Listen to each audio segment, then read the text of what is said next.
तो hey guys, welcome back to my new reaction video. तो कैसे हो आप लोग। तो गाइस, आज मैं जिस वीडियो पे रिएक्शन देने जा रहा हूँ उस वीडियो का टाइटल है after only 25 days will become complete, और कुछ दिखाई नहीं दे रहा। तो मात्र कुछ दिनों के बाद पाकिस्तान होगा डिफ़ॉल्ट। तो गाइस, ये इस वीडियो का टाइटल है। तो पहले वीडियो देखते हैं, फिर बाकी बातें करते हैं बाद में। महंगाई कितनी कम की, पेट्रोल और गैस कितना मजीद सस्ता किया, बल्कि वज़ीर-ए-आज़म साहब ये बता रहे हैं कि हम डिफॉल्ट से कैसे बच सकते हैं। पाकिस्तान के डिफॉल्ट करने के आसार कितने कम या कितने ज्यादा हैं। आवाम को गैस नहीं मिल रही तो इसकी जिम्मेदार पिछली हुकूमत है। 7 महीने पहले का पाकिस्तान एक फलता फूलता तरक्की करता हुआ मुल्क था, और आज हालात ये हैं कि मुल्क का वज़ीर-ए-आज़म अपने वुज़रा के साथ प्रेस कॉन्फ्रेंस करते हुए ये नहीं बता पा रहा कि उन्होंने इन 7 माह के अंदर क्या पाया, आवाम को कितना रिलीफ दिया या दिया भी या नहीं। महंगाई कितनी कम की, पेट्रोल और गैस कितना मजीद सस्ता किया, बल्कि वज़ीर-ए-आज़म साहब ये बता रहे हैं कि हम डिफॉल्ट से कैसे बच सकते हैं। पाकिस्तान के डिफॉल्ट करने के आसार कितने कम या कितने ज्यादा हैं। आवाम को गैस नहीं मिल रही तो इसकी जिम्मेदार पिछली हुकूमत है। महंगाई मुकाओ मार्च करके इक़्तिदार में आने के बाद अगर कारकर्दगी परफॉर्मेंस ये है तो फिर इससे साफ जाहिर होता है कि मकसद कभी भी आवाम को रिलीफ देना था ही नहीं। इस वक्त खजाने की हालत देखें तो आपके पास $7 अरब हैं, और वो भी आपके अपने नहीं है। चीमा साहब, अब कैसे निकलेंगे इसमें से? पाकिस्तान में इक़्तिदार की खैंचातानी और 8 माह से जारी सियासी धमाचौकड़ी मुल्क की मईशत पर कयामत बनकर टूट रही है। मुल्क में डीजल, पेट्रोल, बिजली, गैस और खाने पीने की अशिया की कीमतें आसमान पर पहुंची हुई हैं। मईशत और कारोबार के तमाम इशारे तशवीशनाक और मायूस कुन हैं।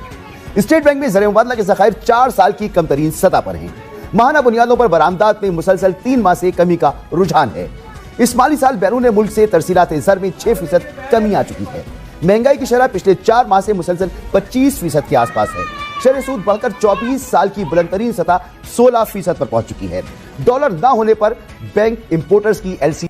नमस्कार दोस्तों, जय हिंद दोस्तों, स्वागत है आपका हिंदुस्तान स्पेशल एचडी के नए वीडियो में।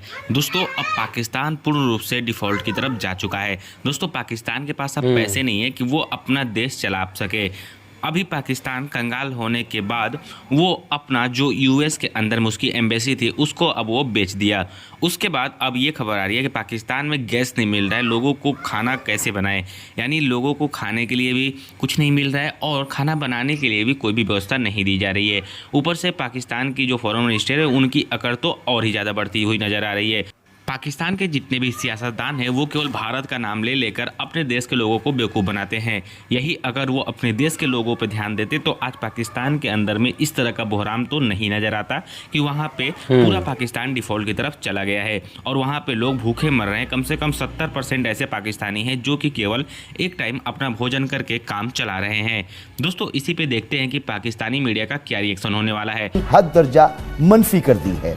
इंटरनेशनल मार्केट में पाकिस्तानी बॉन्ड्स की कदर 60% तक कम हो चुकी है। इस माली साल बराह रास्त गैर मुल्की सरमायाकारी में 52% कमी आ चुकी है। सरकारी कॉरपोरेशंस के खसारे और वाजिबात 5000 अरब रुपए हैं। ओवरसीज इन्वेस्टर्स चैम्बर के मुताबिक गैर मुल्की सरमायाकारों का एतमाद -4% हो गया है। गैलप के सर्वे में 88% कारोबारी इदारे मुल्क की सिमत को गलत समझते हैं।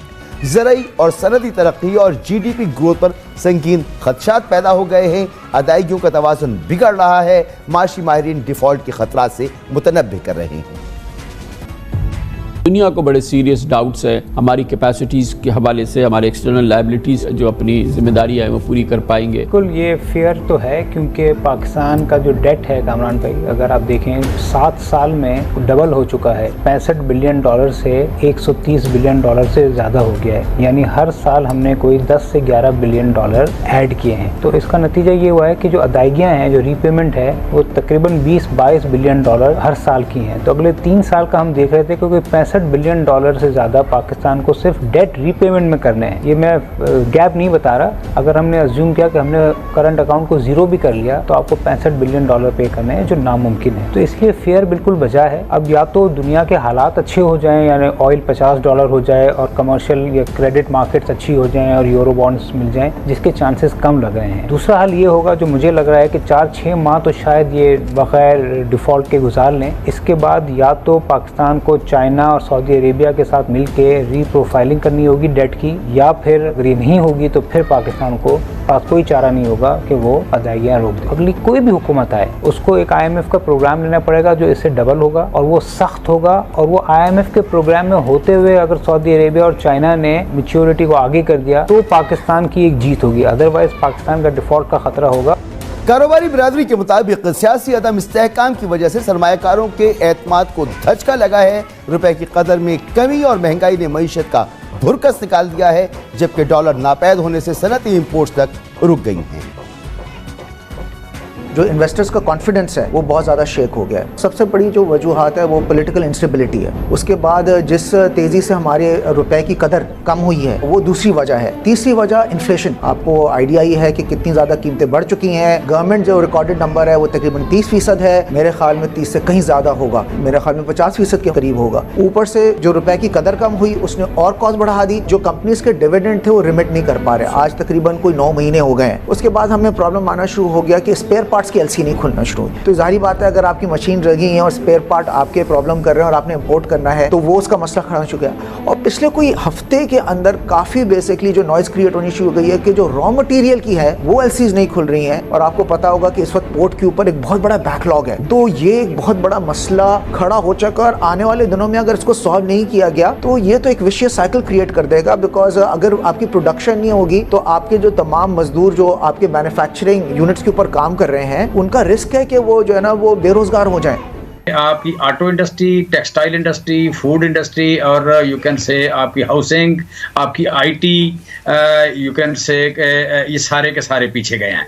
और दूसरी तरफ अगर देखते हैं तो जो महंगाई है वो बड़ी है। मतलब महंगाई के 2 किस्में हैं। एक है जिसमें फूड और आपका फ्यूल आता है, ये हर सूरत आपको खर्च करना पड़ता है। जैसे SPI कह रहे हैं जो फौरी ज़रूरत की चीज़ें हैं, आगे प्लाट, मकान, ये वो, ये दूसरी चीज़ें हैं। तो आप जब फूड की महंगाई देखते हैं वो 36% थी पिछले हफ्ते, और जो ट्रांसपोर्ट की महंगाई है वो 44% है। और इन दोनों का, ट्रांसपोर्ट प्लस फूड, इन दोनों का महंगाई में जो वेटेज है वो 51% है। 51% जिस चीज़ की वेटेज है वो 44 और 36% है, और ये दोनों गरीब आदमी की चीज़ें हैं। ये कोई आपकी डिस्क्रिप्शन नहीं है कि आपने खुराक खानी है या नहीं खानी, आपने वैगन में बैठना है या नहीं बैठना है, ये डिस्क्रिप्शन नहीं है। आपने हर सूरत वैगन पे या रक्शे पे बैठ के जाना है, मोटरसाइकिल पे बैठ के आपने जाना है, जाके काम करना है, नौकरी करनी है या मजदूरी करनी है। और दूसरा ये कि खुराक आपने खानी है। लिहाजा ये जो महंगाई है, इस महंगाई ने ज़्यादा नुकसान किया लोगों का। और जब आपकी फूड महंगी हो जाती है, और फूड दुनिया में अगर देखें तो इस वक्त सिर्फ 10% महंगी है, 10 या 6% महंगाई है। और अगले साल दुनिया में जो महंगाई होगी फूड की वो 3 से 4% होगी, लेकिन पाकिस्तान में अगले साल भी हमें नज़र आ रहा है 25% से ज़्यादा होगी। सो इशू ये है कि जब आपकी फूड पे ज़्यादा खर्च हो जाता है या ट्रांसपोर्ट पे, तो आपकी इकानमी की रिवाइवल का चांस खत्म हो जाता है, आपकी इंडस्ट्री की रिवाइवल का चांस खत्म हो जाता है कि आपका इस वक्त फूड पे 40% ज़्यादा खर्च हो रहा है और अगले साल 25% और महंगाई होती है। और साथ एक इसका जो नया काम 8 महीने में इतनी तेजी से कैसे हो गया? 8 महीने इतनी में तेजी से कैसे? देखें, मैंने जिंदगी में देखा है कि किसी के लायक होने की भी कोई हद नहीं और किसी के नालायक होने की भी कोई हद नहीं है। मैंने आज असली बारात में एक जगह था तो मैंने कोई 1000 आदमी था ताजर, मैंने कसम खाई, मैंने कहा खुदा की कसम मुझे नहीं पता था इतना नालायक आदमी है। तो दोस्तों वीडियो में आप लोगों ने देखा कि किस तरह से पाकिस्तान के अंदर में इस तरह की बहराम मची हुई है कि वहाँ पर अब पैसों के लिए वहाँ की जो मीडिया है, वहाँ के जो सियासतदान हैं और जो लोग हैं वो रोते हुए नज़र आ रहे हैं। पाकिस्तान को तो एक वैसे भी भीख मांगने की आदत है, लेकिन अब पाकिस्तान को न तो कोई इस्लामिक कंट्री भीख दे रही है और न ही उसका हिमालय से ऊंचा और समुद्रों से गहरा दोस्त जो चाइना था वो ही अब उसको पूछ रहा है। इसीलिए अब पाकिस्तान का रोना धोना लगा हुआ है, लेकिन फिर भी पाकिस्तान अपनी गलतियों से बाज नहीं आ रहा है। वो अभी भी भारत के खिलाफ प्रोपेगेंडा करने में लगा हुआ है। पाकिस्तान के फॉरेन मिनिस्टर की बात की जाए या फिर पाकिस्तान की आर्मी की बात की जाए, अब देखना यह है कि पाकिस्तान कितने दिनों तक सर्वाइव कर पा रहा है, क्योंकि पाकिस्तान में अब खाने पीने के लिए कुछ नहीं बचा है। दोस्तों उम्मीद करता हूं आपको वीडियो अच्छी लगी होगी। अगर वीडियो अच्छी लगी तो वीडियो को लाइक कर दीजिएगा और चैनल पर तो चैनल को सब्सक्राइब कर दीजिएगा, क्योंकि हम आपके लिए ऐसा वीडियो लाते रहते हैं। तो गाइस ओरिजिनल वीडियो का लिंक मिल जाएगा डिस्क्रिप्शन में, तो आप लोग जाके ज़रूर चेकआउट करना। तो गाइस सिर्फ कुछ महीने कुछ दिन में पाकिस्तान डिफ़ॉल्ट हो सकता है, और कुछ उनके जो रिपोर्टर थे वो कुछ सही बात भी कर रहे थे कि भाई चाइना मान जाए जो रीपेमेंट जो डेट वाली करनी है ब्याज वाली वो दोबारा से किस्त बना के दे दे तो दोबारा से हम भर देंगे। वैसे तो $65 बिलियन तो उनको सिर्फ ब्याज के देने हैं, और जो उन्होंने कर्जा ले रखा वो तो अलग ही है। तो गाइस अब मुझे नहीं लगता कि पाकिस्तान अपने पैरों पर अभी खड़ा हो सकता है। अभी मतलब देखो कितने महीने कितने साल टिक पाता है। अब तो 6-7 ही बिलियन डॉलर बचे पड़े हैं इनके रिजर्व में। तो पाकिस्तान तो डिफ़ॉल्ट हो ही जाएगा मेरे को लग रहा है, क्योंकि जो इनकी गवर्नमेंट है, जो सरकार है, वो बिल्कुल सुधरने को तैयार ही नहीं है, और ना ही कोई ऐसा काम कर रहा है पाकिस्तान में मतलब पाकिस्तान तरक्की करे। अब मुझे नहीं लगता कि ये बचेंगे डिफ़ॉल्ट होने से, और ये डिफ़ॉल्ट हो ही गए लगभग अब। तो कैसी लगी आप लोगों को रिएक्शन वीडियो नीचे कमेंट में बता देना, और मिलता हूँ एक और न्यू रिएक्शन वीडियो के साथ। तब तक के लिए बाय बाय, टाटा।